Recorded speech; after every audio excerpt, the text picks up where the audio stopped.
Hey everybody, how you doing? This is Unpacking Our Shit Live with Fee and K Jr. How you doing? My name is KJ Lewis Jr.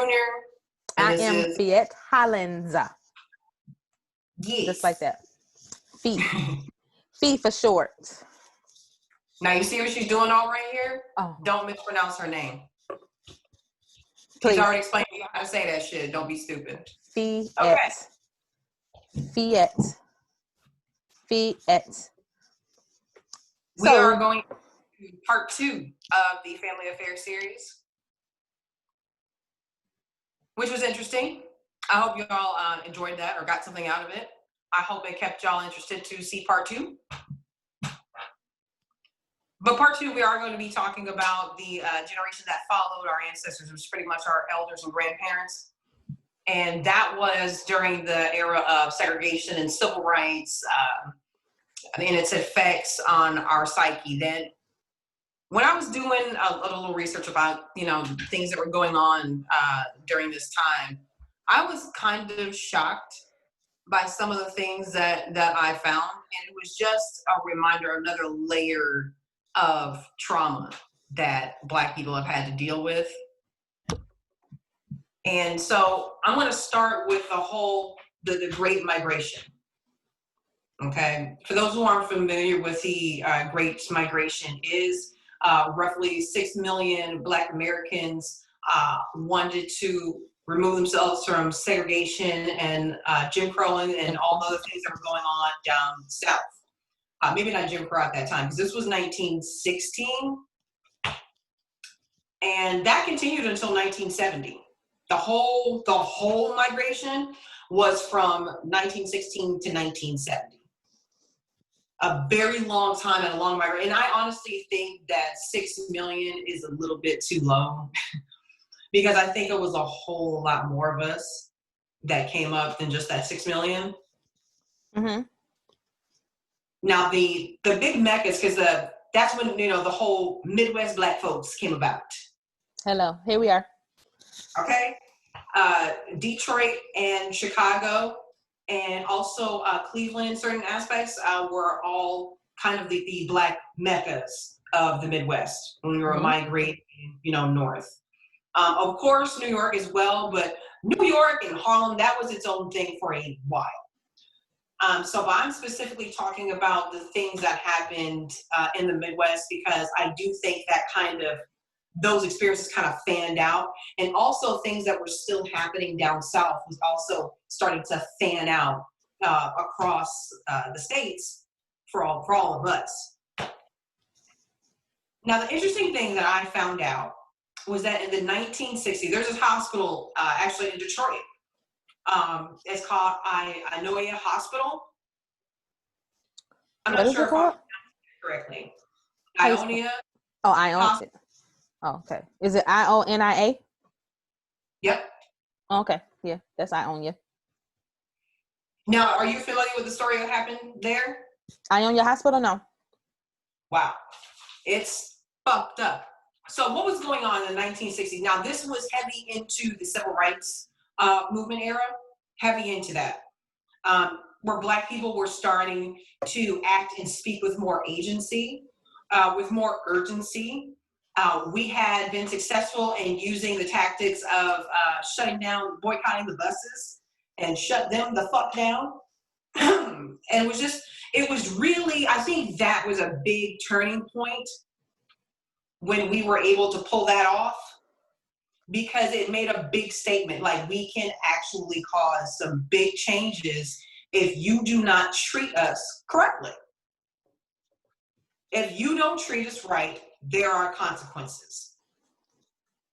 You know what I'm saying? And to go from feeling like you didn't have permission to be human to demanding to be treated well, I can only imagine the pride that one feels when they're from that generation. That's why people from that generation, 50s, 60s, 70s, why they're so passionate, because they got to see Black people at, I think, some of their most heroic. They saw Black people at our most heroic. because we really were making very real changes. And those real changes were starting to make white people uncomfortable. I was about to dress it up and make it cute, but I was like, nah, fuck that shit. Not certain people. It was white people. Their comfort always lied in our discomfort. So if we got comfortable as a people, maybe they would have to get off their asses and comfort themselves.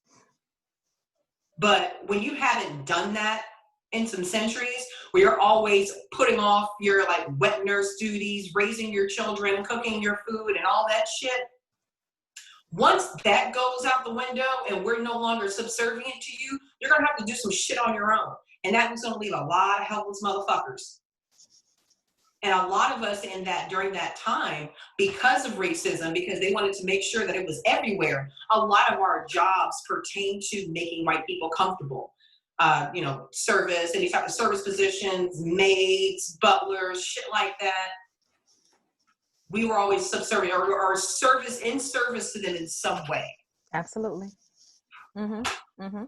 Because the next process thought is that, okay, they're no longer in service to me. Are we going to get to a point where I'm going to be in service to them? Again, they always think the extreme. They always assume we think like they do. We don't. But don't tell them that, because then they won't have anything to, rile each other up about and drum up some fear to continue racism. But that's, again, a whole nother story. Absolutely. So back to the hospital. We're going back to, in the 1960s. And this hospital had very interesting ties to the civil rights movement, because what was happening in regards to mental health and psychology, because psychology was beginning to grow. The DSM, which was a booklet of all of the mental health diseases and illnesses that are known at that time, it was only on part 2, okay? So it was the beginning of really solidifying what psychology was and how it affected people and things like that. What was fucked up about it is, in that DSM-2, it enabled racism in psychology. Because what they were doing in the 60s was comparing fighting for civil rights with insanity, and their favorite mental illness to tie us to, specifically Black men, was schizophrenia. So we're always wondering where that whole angry, hostile, Black men trope came out of. This was a really good example, because that's exactly what was going on in that hospital at this time. And they called it being paranoid against his doctors and the police. They were trying to get us to think that racism was just all in our heads and we were being paranoid. Yeah. So when you have the entire institution of psychology being written to basically lie on you, and make it seem like you were crazy for wanting more, crazy for wanting to be more than of service to white people, they really wanted you to think that you were crazy for that. Mm-hmm. And I think a large part of that began a lot of the distrust between Black people and psychology. Because a lot of Black men coming out of that hospital were misdiagnosed with schizophrenia. Now, we all know when it comes to schizophrenia, those are some serious psych meds you're dealing with when we're talking about schizophrenia. So now we're talking about all of these, and there were some women in there as well. Now we're talking about this whole thing where, I'm sorry, I just lost my train of thought that quick. That angers me. I'm sorry, y'all. My mental illness acting the fuck up. That's not funny. It's only funny because I'm crazy too. But yeah, they wanted us to make us think that we were crazy for wanting equality. And the fact that it was written in those psychology books, it was really trying to solidify that us wanting more was a negative thing. You also have to think the Tuskegee experiments were also still up and running, because that happened from 1932 to 1972. So we're talking about 40 years. Yeah, of running medical experiments. Now, we're talking a lot about, we talked about a little bit in this, the last in part 1, and I do kind of want to talk about it now. Just the complete horror show that was medicine for Black people. Okay. You didn't have a lot of, Black doctors, talking to other Black people about these types of things, because a Black doctor was like a fucking unicorn back then. You know what I'm saying? Right. So there was no one really to talk to us on a mass scale about these things. You know what I'm saying? And plus all of these experiments and all the things that were going on, being misdiagnosed, being incorrectly diagnosed. Because what would happen is they would diagnose them with depression and anxiety because they didn't manifest hostility or aggression. So when they didn't get hostility and aggression and anger, they were just depression and anxiety. Right. So this really, I think, solidified the disconnect between Black people and the medical world, which is why you have Black people really hesitant to go to even a general practitioner. You know what I'm saying? You know how difficult it is to get a Black man to go to the fucking doctor to get a checkup? Yeah. Their mind always goes to the worst because look what's been done, historically, and those stories have been passed down generation after generation after generation after generation.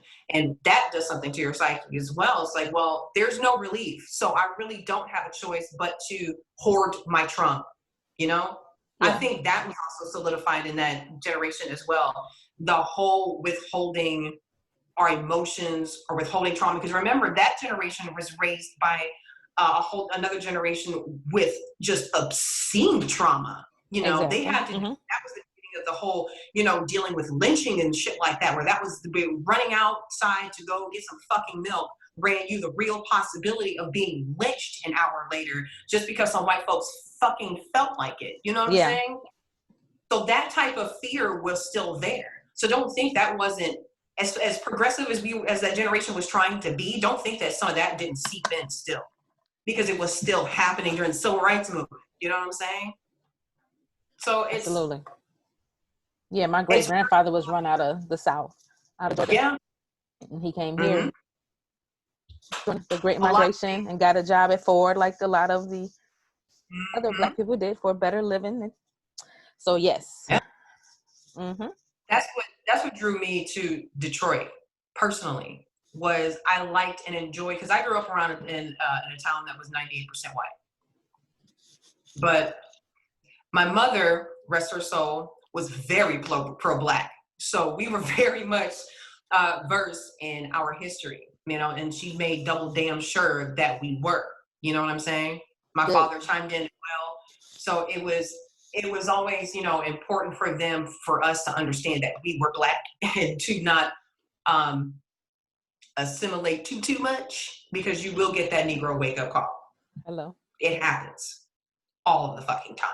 So when I would see things about Detroit and see all these upwardly mobile Black people, just to see a whole town of Black people, period, was the shit for me. It's like, oh, we got whole cities to us. I gotta get the fuck out of here. Where were you raised? Worcester, Ohio. Ohio. At the time I grew up there, it was around 40,000 people. It was 98% white, and only 1.5% of that was Black. The other 2%,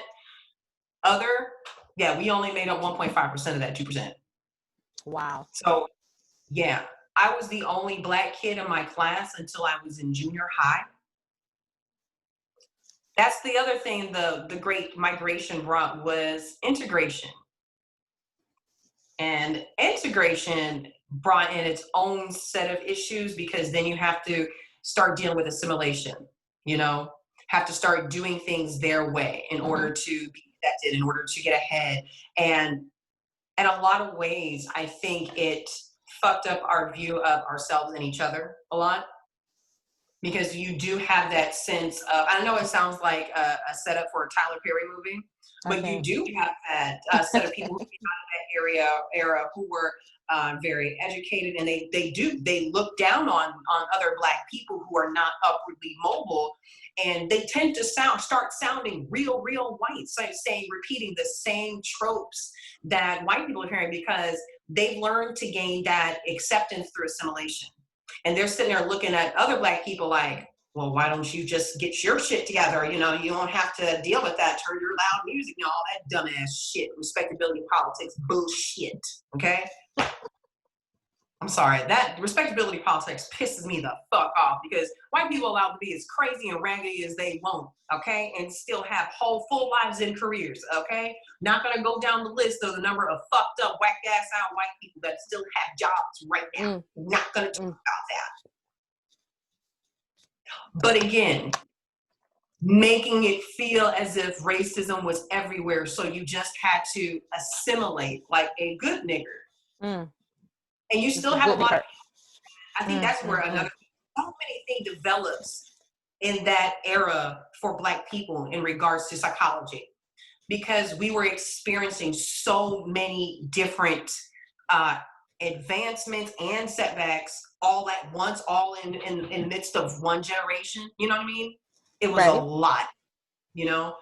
And I do kind of want to, and I hope I'm not misquoting Martin Luther King, but he did say something to the effect that I feel like I've led my people into a burning building. I've integrated my people into a burning building when he was talking about integration. And looking back on it now in 2020 and looking back on that, he wasn't entirely upset. I mean, not upset. He wasn't entirely wrong. I'm upset. So when integration came about, that whole assimilation, and then when you grow up in that type of environment, it is very interesting to see both sides of that. Because I was a quiet kid. I didn't really say a whole lot. So I just kind of sat there and watched people and shit. Like a fucking weirdo. No, you're observant. Observant or a fucking weirdo? The fuck is this bitch looking at? Observant. Maybe we can call it that. It could be semantics, but still, whatever. So, and I got to see both sides. I got to see that all of it was born out of hurt feelings. The people who were in integration were made to feel like they were left out or less than. And then you had this other group who still wanted to be close to their people. But because they were learning a different way, they were just different people. But they were the same people. That began in this era with integration. That's when that started to begin. You know, when you run into those people who were like around in the 50s and 60s and whatnot, and some of them, they kind of act like they still work in somebody's, you know, plantation. That's when assimilation has gone too far. And it's gone so far that it's gone backwards. That shit is scary. But again, the combination of the civil rights movement, the combination of being told you're crazy for wanting to be equal, having people think that wanting equality was just a stupid idea, stay in your place, racism was just all in your heads, or how they like to say now, oh, not everything is about race. That is the new racism was all in your heads, you know? It's, oh, not everything is about race. Yeah, it kind of is. When you notice it, you can no longer ignore it. You can't unnotice it. It's everywhere. It's in medicine. It's in housing. It's in hair. The hair industry. It's in. It's literally everywhere. Everywhere, everything. So, and I think, unfortunately, because we were having these horribly disgusting relationships with medicine, with learning about mental illness, because that was pretty much just shrugged off. There was zero conversation about mental illness except auntie and uncle so-and-so that went over to the nut house and don't nobody talk about that shit. You know what I'm saying? Or that's locked in the other room and nobody talks about them. Because I had an uncle that was in the back room and we actually called him crazy. We didn't really talk to him. And yeah, it's like his mom would go feed him with my grandmother, feed him, but nobody talked to him. We're just like, no, you can't go in there. He's crazy. Yeah. Did you ever find out what was really going on? No, to this day. He passed away recently, like within the last maybe 2 years or so. He was a little over 70, maybe 75-ish. But yeah, he will. I don't ever remember talking to him. Never really even really talk. I just know that it'd be times where he would say something like, "I tutu, I beat." That was the only thing that we know that he would say.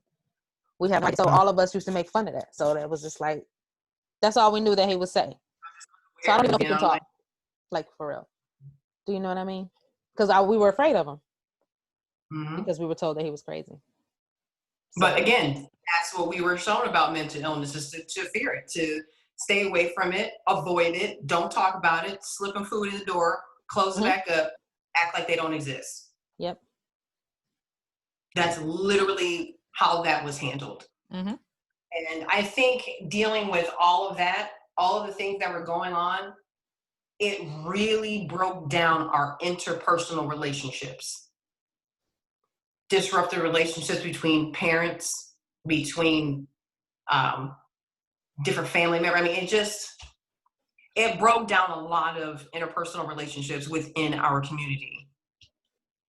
I'm thinking specifically the one that comes to mind is the relationship between Black men and Black women. So many disruptions in that relationship from the beginning, and for so many, many, many reasons. But I also think in this time where Black men were seeing a little bit more advancement, came that whole idea of upgrading, because Black men were starting to get more status. You know what I mean? That started happening. And Black women were kind of an afterthought, and were kind of not thought of as progressive. Isn't that some crazy shit? Exactly. We were thought of as not being progressive. The women who held down the entire Black Panther movement were not progressive enough. That part. Okay. There were so many different quotes. And one that stuck out regarding this issue was, and I know some people have probably already read about it, was this interview with Eartha Kitt. I don't know if you've heard about it. She was talking about, what it was like dating in Hollywood as a Black woman. And she was talking about her brief relationship with Harry Belafonte, and how he had explained to her that they couldn't be anything more than what they were, because I won't be able to get to the next level with a Black woman. Oh, no, I didn't hear about that one. Yeah. Can you imagine being told as the person who's been trying to hold down Black men so fucking hard because of all the horrible, raggedy things they've been through, kind of ignoring our own pain, and then to be told that we're not good enough to take to the next level when we fucking made you? Yeah. No, I didn't hear that. So many of the issues that we are dealing with right now, a lot of them come from this era. Definitely come from some of our ancestors. We still are dealing with some of that ancestral baggage, but I think a bulk of the issues that we are experiencing now had their genesis in this Great Migration era. That's where a lot of these different issues started to come about within our own community. You know what I mean? Or either they were already there and they were just being highlighted, like colorism. Colorism was always fucking there, okay? Always fucking there. I was aware of colorism early on because my mom was really light-skinned. And of course, I'm brown, darker skin. But she's the only light-skinned one out of her. Like, her parents were dark. All her siblings were dark. She was the only light-skinned one. And she always felt some kind of way. You would think that she would feel, because they gave priority or made you feel like you were better than when you were light skinned. It's the whole paper bag, the brown paper bag test and all this good stuff. But she always felt less than because of the color of her skin. She felt like she was treated differently by, namely my grandmother, because of the color of her skin, because she was light. Do you see what I mean? So instead of her feeling like, or all of, I don't know. It's something with the whole getting treated differently because she was light and all of the rest of us were brown skin. So I knew early on that there was a difference in the color of our skin based on the number. My mother used to get hit on all of the time. Everybody always called her beautiful. And I just felt like I was just like overlooked because of my skin. You know, it's that whole little thing. Even though now it's just like, that wasn't true. But she was always told she was beautiful and all of that by everyone because she was light skinned, except for like her mom. And, you know, I don't know about her dad, but yeah, colorism is always Did she been an tell issue. you anything about or like try to uplift you when it came to that? No, because again, she had her own trauma and stuff. Yeah, that's why I said in hindsight, when I realized that she had her own set of issues and trauma and baggage that she never dealt with. So she really did not pour into me. She didn't really know how to. Do you know what I mean? So these are things that I'm learning now and kind of like piecing things together based on just like intuition and stuff. Because again, everybody was like private and secretive and nobody talked about anything. So I really don't know shit. Then she passes away right when she's about to start telling me stories about stuff. It's like, really? Now I got to really figure this stuff out. So no, there was no pouring into, there was no any of that. Nothing. Did that affect you as you got older? Did you have issues with that as you got older? I don't necessarily think so. I always thought that she was prettier, but I never thought that I wasn't pretty. So I've always thought that I, you know, was a nice looking kid, a young adult. I've always thought I was pretty, but I always thought that she was prettier. You get what I'm saying? It was like always like a competition. Like all of my friends, male, female, didn't matter. Everyone thought my mom was beautiful. Everyone was hitting on her. Everybody, my friends, parents, you got motherfuckers hitting on your mama like, ugh. Everybody. When I say everybody, I mean everybody. So I never not thought that I was pretty, but I just always felt like she was much prettier because everybody, like, you know, every other few people will talk to me. It's just, that's why I never thought I was ugly. But when you see everybody, you just hear, oh, she was beautiful. It's like, yes, you know. So I wasn't jealous or anything. I just was like, oh, she's beautiful. She is, you know. Oh, she was. So, yeah, it's a whole nother. Yeah. And I think that's the flip side of that issue as well, because I was the same. My mom was light skinned. I was the darkest child she had. But my mom, her biggest dream was to be a dark skinned woman. Wow. Like, like she wanted to be Grace Jones. Like that was, she was the light skinned girl who wanted to be great, you know, Grace Jones. She would always be out in the sun, tanning, trying to get as dark as possible. So it's always interesting because we always get those ideas mostly, I mean, we do get it from our dads too, but mostly we get it from our mothers. Our attitudes are shaped by our mothers. Our attitudes are being shaped by our mothers, but our mothers are unable to fully shape themselves because they have so many constraints. They don't have nobody to talk to. Who? Everybody expects them to just deal. That's why you have a whole generation of Black women that are just, you know, just fuck it, just shut up and deal. And us in our generation, we find them harsh, and they are. But I think we need to be more, and yeah, like we're not gonna hold y'all up. Y'all are harsh as fuck, and a lot of the shit that you do and say is not okay. But I do think us in our generation do need to reach for a certain amount of understanding. Not enough of understanding to where we can continue to tolerate the bullshit, but enough to where we understand where it's coming from so we can approach it differently. You know what I'm saying? So the first segment was about unpacking their shit, right? This one is unpacking ours, and the next one is unpacking our parents. The next our one is parents. Okay, the next one is ours. So that's what the third segment is about, because our time is up. Is it really? These things go so fast. You're so funny. Damn it. They do. If it weren't for the timer, I wouldn't. That's why we had a one show that was an hour and a half. That's why, because it does go by. Because we can easily talk about so much, and so it just flows. But yes, it's actually like pastime. I think the one thing I do want people to remember about part 2 and about the psyche of our parents and grandparents is that the end of that era, they killed our heroes. They killed our leaders.